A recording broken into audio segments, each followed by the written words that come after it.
여러분, 보잉이나 스페이스X 같은 회사의 부품을 납품한다면 당연히 실적도 엄청 좋을 거라고 생각하시죠? 그런데 재무제표를 열어보니 빨간불이 켜진 회사가 있습니다. 바로 캔코아 에어로스페이스인데요. 오늘 이 흥미로운 기업 함께 속속들이 파헤쳐 보겠습니다. 자, 오늘 우리가 살펴볼 순서는 이렇습니다. 먼저 캔코아 에어로스페이스가 대체 어떤 회사인지 알아보고 그 다음엔 이 회사가 뭘 만들어서 돈을 버는지 핵심 사업 분야를 짚어볼 거예요. 그리고 아마 가장 궁금해하실 부분이죠. 재무제표를 열어서 실제 성적표를 확인해보고 마지막으로 이 모든 걸 종합해서 앞으로의 전망까지 이야기 나눠보겠습니다. 자, 그럼 바로 첫 번째 순서로 넘어가 볼까요?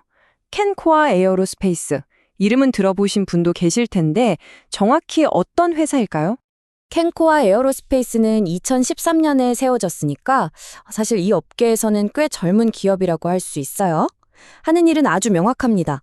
전 세계에 하늘을 나는 비행기부터 우주로 쏘아올리는 발사체까지 거기에 들어가는 아주 중요한 부품이랑 특별한 소재들을 설계하고 만들어 파는 거죠. 그러니까 이 글로벌 항공우주 산업의 공급망에서 없어서는 안 될 그런 역할을 하고 있는 셈입니다. 근데 이 회사의 사업 내용을 뜯어보면 이게 또 재밌습니다. 그냥 부품만 만드는 게 아니에요. 항공기 정비나 수리, 분해 조립을 하는 MRO 사업도 하고요. 요즘 핫한 스페이스X 같은 우주 발사체 부품도 만들죠. 심지어 미래 먹거리로 꼽히는 UAM, 그러니까 도심 항공 모빌리티 개발까지 손을 대고 있어요. 과거와 현재, 그리고 미래를 넘나드는 사업 포트폴리오를 가지고 있는 거죠. 이렇게 사업 분야가 다양하다니? 그럼 대체 어디서 돈을 제일 많이 벌고 있는지 궁금해지죠? 이제부터는 캔코아의 실제 수익 구조를 한번 들여다보겠습니다. 자, 2025년 상반기 매출 구성을 한번 보세요. 가장 큰 덩어리가 뭐죠? 바로 40%를 차지하는 미국 항공기랑 우주 사업입니다. 한마디로 미국 시장이 이 회사를 먹여 살리고 있다고 봐도 과언이 아니에요. 그 뒤를 이어서 원소재 공급이 27%, 그리고 MRO 사업이 21% 순서네요. 여기서 우리가 뭘 할 수 있을까요? 네, 미국 시장에 대한 의존도가 높다는 건 좀 리스크일 수 있지만 동시에 사업 분야가 꽤나 다각화되어 있다는 점도 확인할 수 있죠. 아주 흥미로운 지점입니다. 와, 이 고객사 리스트를 좀 보세요. 정말 쟁쟁하지 않나요? 보잉, 로키드 마틴, 이런 전통적인 항공, 방산 분야의 거물들은 물론이고요. 민간 우주 시대를 열고 있는 스페이스X나 블루 오리진까지. 정말 핫한 기업들은 다 모여 있네요. 이건 그냥 고객사가 많다는 걸 넘어서 캔코아의 기술력이 전통 산업과 미래 산업 양쪽에서 모두 인정받고 있다는 아주 확실한 증거입니다. 아니, 이렇게 사업도 잘하고 고객사도 빵빵하면 당연히 돈도 엄청 잘 벌고 있겠죠? 그렇게 생각하는 게 당연합니다. 과연 그럴까요?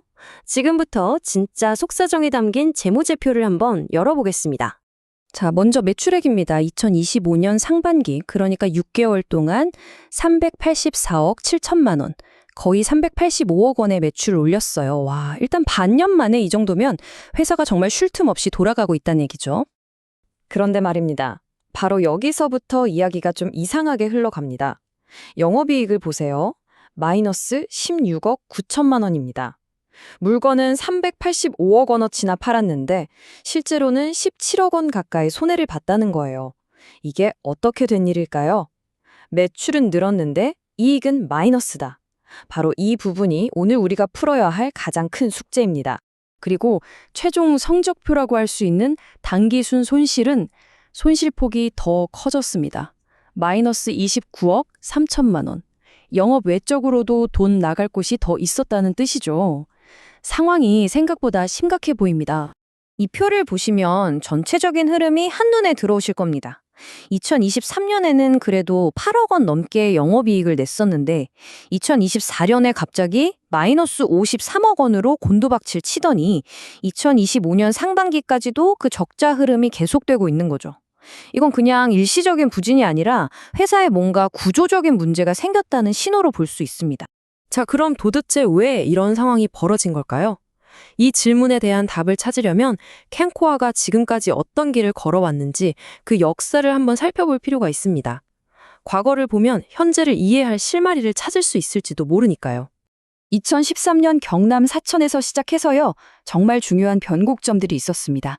2017년에는 미국에 있는 티어 1, 그러니까 1차 협력사를 떡하니 인수하면서 본격적으로 글로벌 시장에 뛰어들었고요. 2020년에는 코스닥에 상장하면서 성장을 위한 실탄을 확보했죠. 그리고 2024년에는 브라질의 엠브라에르와 600억 원이 넘는 대규모 계약을 체결하면서 여전히 성장하고 있다는 걸 보여줬습니다. 이 과정들을 보면 분명히 성장세는 뚜렷해요. 자, 정리를 좀 해볼까요? 한쪽에는 보잉, 스페이스X 같은 세계적인 고객사와 UAM 같은 확실한 미래 성장 동력이 있습니다. 이건 정말 밝은 빛이죠. 하지만 다른 한쪽에는 계속되는 적자라는 아주 무거운 그림자가 드리워져 있습니다. 이 빛과 그림자, 두 얼굴을 가진 캔코아 에어로스페이스. 과연 이 치열한 글로벌 항공 우주 시장에서 어떤 미래를 그려나가게 될까요? 오늘 캔코어 에어로스페이스에 대한 이야기는 여기까지입니다. 이번 분석이 도움이 되셨다면 좋아요, 구독 설정 부탁드립니다. 다음에도 이렇게 숫자에 숨겨진 흥미로운 기업 이야기로 다시 돌아오겠습니다. 다음 영상도 꼭 시청해주세요. 감사합니다.